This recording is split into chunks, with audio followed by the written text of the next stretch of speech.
Hola a todos, hoy de vuelta con Alejandro Ubal vamos a hablar un poquito sobre el mercurio, que es un gran tema, la contaminación del mar con el mercurio y las consecuencias del consumo indirecto a través de los frutos del mar. Así que Alejandro, de vuelta, ¿cómo estás? ¿Qué tal? Buenas tardes, un saludo a toda la gente. Y bueno, con mucho gusto hablamos de este tema que a la gente le preocupa mucho cada vez que come pescado. Y si tiene mercurio, cuando toma aceite de pescado, si hay mercurio y si puede ser un problema. Y bueno, yo de entrada les voy a decir que no hay problema, pero vamos a explicar un poco cuál es la causa, el origen de esta preocupación y por qué se controla el mercurio en los peces. Entonces sería muy bueno esa aclaración y trayendo a la luz un poquito esa información. Entonces, ¿por qué se dice Sí. que el mercurio tiene, o sea, existen tan grandes cantidades y por qué? Todo comenzó en 1957, que hubo un acontecimiento en Japón, en la bahía de Minamata, en el cual hubo gente que empezó a tener síntomas de trastornos neurológicos, dificultad para caminar, dificultad para mover los miembros, para ver también, y los médicos no daban en la tecla, pero a medida que aumentaron los casos, se empezó a asociar esa enfermedad, que luego se llamó la enfermedad de Minamata, asociarlo con el consumo de pescado. La población estaba ubicada, y la fábrica también, en la proximidad de la bahía. Y esa fábrica producía acetaldehído, es una sustancia que se utiliza para fijar la pintura, se usa en la industria papelera también, y tenía en su catalización del proceso la incorporación de mercurio. El hecho es que ese mercurio también se producía metilmercurio, que es la forma orgánica del mercurio, que esa sí es la tóxica. Ese metilmercurio era volcado en la bahía y además el mercurio metal se unía eh, en los moluscos y en los pequeños peces, que eran alimentos de otros peces, a la forma orgánica metilmercurio. Se producía, es decir, en el suelo marino se producía el metilmercurio. Ese metilmercurio se iba concentrando en los peces y la gente que empezaba a consumir el pescado ya con niveles altos de mercurio empezaba a tener los síntomas de la enfermedad. Recién se supo totalmente cuál era la razón de esto que le estoy explicando, después de 12 años de que empezaron los síntomas de esa enfermedad de Minamata. Y muchas personas murieron, más de 3.000 personas murieron y muchas todavía tienen síntomas. Es una enfermedad que puede revertirse en las primeras etapas usando medicación, y ese metilmercurio se va eliminando naturalmente del cuerpo porque se fija en las grasas una vez que las grasas se renuevan.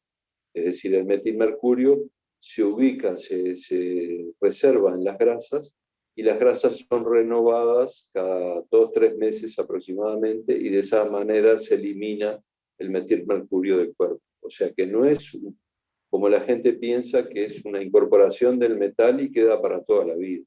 No, no es así. Por supuesto que cuanto más se consume metilmercurio, más se incorpora en el organismo y más tiempo permanece latente. Por eso, esa gente que consumía gran cantidad de mercurio se le incorporaba y nunca se iba, porque siempre estaba incorporando hasta que producía la toxicidad de la enfermedad.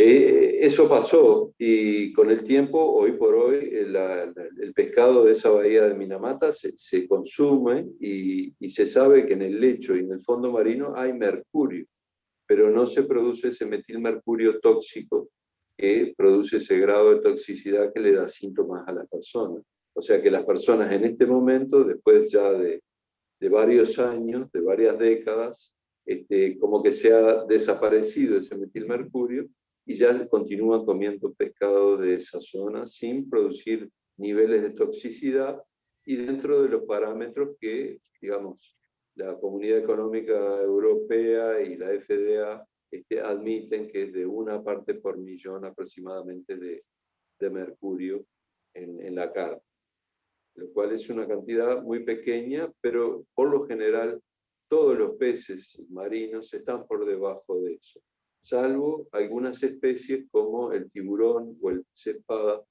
que puede llegar el atún rojo también, que son peces que tienen mucha longevidad, o sea que tienen más de 20 años de vida, y que han acumulado mercurio en su grasa de acuerdo al alimento que ingieren, ¿no? Y pueden llegar a superar una parte por millón. Pero, digamos, esos niveles no son para nada tóxicos. O sea que, haciendo un mini paréntesis, si quisiéramos recomendar en menos grado algún pescado, serían esos tres, los que tienen mayor longevidad en el mar. El marraco, el tiburón azul y el atún tampoco tiene problema porque el metilmercurio pierde su toxicidad, o sea, se descompone cuando el pescado es sometido a cocción. Entonces, cualquier atún enlatado no tiene problema de metilmercurio. Podrá contener mercurio, pero eso no es tóxico. Lo importante es el metilmercurio que desaparece con el tiempo, ¿no? Muchas veces se ha desvirtuado lo que es el mercurio y el problema de toxicidad, y el mercurio metal no tiene ninguna toxicidad, el mercurio en sí mismo. Por eso se eliminaron los termómetros de mercurio, más que nada por un problema de mercado, digamos porque venían nuevos termómetros electrónicos. Demonizaron el mercurio para poder vender esos termómetros. Y bueno, eso es un error. Eso, el termómetro y el mercurio metal no tiene problema. Y una demostración de eso es que cuando el dentista nos pone una amalgama en una muela, nos está poniendo una mezcla de mercurio y de plata en polvo. Y esa es la amalgama, eso gris que se pone en los dientes, y uno lo tiene en la boca toda la vida. O sea que eso no produce toxicidad, y ahí está la demostración. Solo la forma orgánica del mercurio es la que produce toxicidad, que es el metilmercurio. A veces la información puede tomar ciertos rumbos que no sería el verdadero, o se puede llegar a tergiversar la información, y a veces el consumidor, o cuando uno necesita o busca una dieta más sana, más equilibrada, puede terminar evitando productos que realmente no son tan tóxicos como por ahí el conocimiento popular. Lo mismo ocurre con otros metales, como el plomo, por ejemplo, ¿no? El plomo en sí no es tóxico, se usó siempre en las cañerías de agua y no tiene ningún problema. El problema es la forma orgánica del plomo, que es el tetraetilo de plomo, el que se usaba en la nafta, que es muy volátil. Grandes detalles que hacen la gran diferencia, porque si no hay toxicidad, ya estamos hablando de otro tipo de seguridad que hay en el producto. Ahora, ¿qué pasa cuando lo consumimos? Me decías que el mercurio existe en el mar, pero no en la manera tóxica, como lo bien explicabas. Pero ¿qué pasa cuando ese mercurio lo consumimos? ¿Tiene algún efecto, digamos, no deseado, a pesar de que no produzca la toxicidad, que es lo peligroso, digamos? Sí, o sea, habría que tener precaución las madres embarazadas, porque la placenta tiene mucha afinidad, o sea, pasa la barrera placentaria muy fácil, y bueno, puede llegar a ser un problema para el bebé. No se ha visto ningún caso, pero siempre hay que tener esa precaución. De más, nada. O sea, la gente que come pescado asiduamente de ese tipo de pescado son los asiáticos, mucho más que nosotros, y ellos no tienen problemas, si bien le pueden detectar en sangre niveles un poco más altos de mercurio, pero tampoco es un problema. Es real, sí, que el mercurio está en el pescado, que pasa a la sangre, a la gente, pero no llega a esos niveles como ocurrió en Minamata, que produjo enfermedad y muerte, ¿no? Ahí está el gran tema. Seguramente la parte más tóxica que tenga el pescado enlatado, desde el punto de vista de contaminantes, puede llegar a ser lo que contiene la lata en sí, más que el pescado adentro. Entonces, Tiene una laca protectora o un barniz epóxico. que es compatible con el alimento y que no, el alimento no lo altera, o sea que no interactúa con el alimento y evita que el metal se corroe y se perfore. Ese es el gran riesgo, ¿no? Entonces, por eso hay que recubrir los envases con un barniz epóxico. Bien. Yo diría que no, eso está muy controlado en la industria porque tiene que ver con la durabilidad de la lata. O sea, si el barniz no es bueno, la lata dura muy poco. El barniz tiene que ser muy bueno y proteger del metal, ¿verdad? O sea que consumir conservas tampoco es ningún problema. Hay que romper ese mito porque poniendo en la balanza los beneficios que tiene el pescado en todo lo que tiene que ver con sus proteínas de muy fácil digestión, por eso la gente come pescado y a la hora dice que tiene hambre, es porque lo digiere muy fácil, es un excelente alimento, y además por las grasas omega 3 que son fundamentales, y más en este momento que estamos en una necesidad muy, muy grande de omega 3 en los alimentos. Entonces, poner en la balanza un alimento o cuestionar un alimento por un mercurio que no llega nunca a ser tóxico y dejar de comer pescado por eso es un crimen, es perder, digamos, lo mejor que tenemos en nuestra costa, que es el pescado. Eh, Siempre acercarse de vuelta a lo bueno y tratar de evitar lo malo. Muchas veces el concepto que se ha volcado en la población es que todo lo que es vegetal es bueno. Y bueno, eso no siempre es así. O sea, como explicamos la otra vez, los aceites comunes de maíz, girasol y soya tienen altos niveles de ácidos grasos omega 6 que inducen la inflamación crónica en el organismo y correlacionado con ello todas las enfermedades crónicas que aparecieron justamente a partir del consumo de los aceites vegetales. Entonces, solamente muy pocos aceites son recomendables, como el aceite de oliva.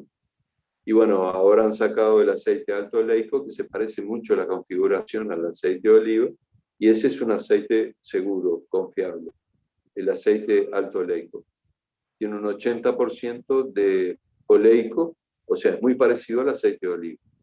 Con respecto a los peces de criaderos, ¿qué puedes decir consumir productos y subproductos de ellos? ¿Qué sería lo peor que pueda pasar? No recomendable, diría Sí, yo. O sea la carne del pez de criadero contiene los mismos nutrientes que puede contener la carne de pollo, por ejemplo, porque es alimentado con la misma ración, exactamente la misma ración. De pronto, en aquellos peces que tienen mayor requerimiento, usan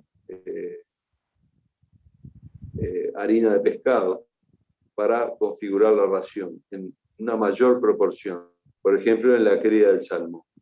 Pero la cría de tilapia o de pangasius es como la carne de pollo, o sea, altos niveles de ácidos grasos omega 6 y el omega 3 no lo contiene, o lo contiene muy bajo, ¿no? En aquellas especies que consumen harina de pescado, bueno, lo contiene un poco más, pero nada que ver con un pez salvaje, ¿no? El animal salvaje contiene la verdadera configuración, que es un 30% de omega 3 y solamente un 4 o 5% de omega 6. O sea, es al revés. Cuando uno consume la grasa del pescado salvaje, está consumiendo un 30% de ácidos grasos omega 3 en esa grasa. Lo cual el efecto para el organismo es muy, pero muy beneficioso, ¿no? mm, Y tiene que ver con el funcionamiento del cerebro y tiene que ver con la inflamación, porque disminuye la inflamación. Por eso esa asociación que la gente antiguamente decía que la gente que estaba cerca del mar y que comía pescado era más inteligente que los otros, ¿no? No sé si es un mito o qué, pero el omega 3 se encuentra en el cerebro en una proporción mucho mayor que en cualquier otra parte del cuerpo. Lo mismo que la retina del ojo. O sea, la gente que tiene problemas de visión debería consumir omega 3 sí o sí, porque es un requerimiento muy fuerte de esos órganos y es un ácido graso que no está presente en nuestros alimentos, ¿no? O sea, el cerebro y la retina del ojo tienen necesidades de omega 3 muy, muy grandes, muy fuertes, para que su funcionamiento sea bueno. Normalmente la gente que tiene carencia de omega 3 tiene problemas en lo que es convertir, por ejemplo, la luz, digamos, ver en la oscuridad, ¿no? O convertir la luz en un impulso eléctrico, que sería lo que lleva al cerebro. Entonces, la visión como que no es muy buena. Lo mismo el funcionamiento del cerebro, lo que tiene que ver con el razonamiento, la velocidad de razonamiento, tiene que ver con la inteligencia, ¿no? Entonces, es muy importante que la persona que tiene esos problemas, tanto de visión como a nivel neurológico, consuman el DHA, el omega 3 que está presente en el aceite de pescado. Y siempre haciendo hincapié al aceite prensado y no a las cápsulas. Es importante que el aceite sea bien extraído y que no sea un aceite industrial, de plantas de harina que son refinados. Entonces su actividad biológica baja muchísimo porque los omega 3 se desnaturalizan, más el DHA como el EPA, que son cadenas muy grandes y muy poliinsaturadas. Entonces tienden a deformarse despacio o a unirse a otra sustancia como el oxígeno, por ejemplo, y pierde su actividad biológica. Entonces es importante que el aceite de pescado sea de buena calidad y sacado en frío, en lo posible. Buenísimo. Y sobre todo, al que pueda experimentar el consumo de omega 3 de alta calidad, como acabas de decir, porque los beneficios se sienten directamente. Yo diría en pocos días uno siente el cambio a nivel físico y, bueno, mental, que está todo junto, pero digo, siente uno una cierta aplomo, una cierta paz, si se quiere, una tranquilidad, un equilibrio mayor. Eso sin dudas. Sí, eso es real. Eso ocurre incluso cuando uno pasa un tiempo sin tomar el aceite y después retoma, ya el organismo funciona de otra manera y uno lo nota, ¿no? Cómo disminuye la tensión sanguínea, cómo las ideas fluyen mejor, uno no se precipita a nada, sino que, como decías tú, tiene aplomo y tiene la capacidad de resolver las cosas sin ponerle mucha emoción. Y eso es justamente el buen funcionamiento del sistema nervioso central, del cerebro. Por eso el pescado, no solo el omega 3, sino todo el pescado, es muy, pero muy importante para el funcionamiento del cerebro y del ojo, que es una extensión del cerebro también. Esto fue también una aclaración, como decía antes, así que muchas gracias de vuelta por el tiempo. Y bueno, dejamos tus datos abajo, que ya, así para el que tenga interés, lo pueda ir contactándote en el caso que desean hacerte alguna consulta o bueno. Así que muchas gracias de vuelta por este Con mucho tiempo gusto, sí. y bueno, seguimos en la próxima seguramente ampliando con algún otro tema vinculado, siempre tan interesantes. Muchas gracias. Gracias a ti, Diego, el gusto ha sido mío. Chao, a la próxima. Chao. Chao.